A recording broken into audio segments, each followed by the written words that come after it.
এগুলোর মতো হবে মনে হয়। কত বিশাল যে শপিং মল হবে। সহিহ মুসলিমের বর্ণনা, প্রতি শুক্রবারে সব জায়গা থেকে বন বন করে মৌমাছির মতো জান্নাতীরা ওই শপিং মলে শপিং করতে আসবে।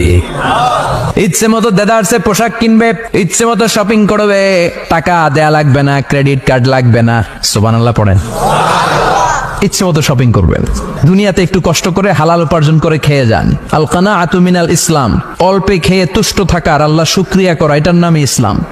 অল্প খাও, অল্প পড়ো, অল্প জমাও, অল্পের ভেতরে বরকত ঢুকাই দিছে কে? অনেকে দেখবেন অনেক খাই খাই নাই নাই করে, এটা যাদের স্বভাব তাদের কখনো বরকত হয় না। অল্প খাবেন, অল্প পড়বেন আর হালালের সাথে সম্পর্ক করবেন।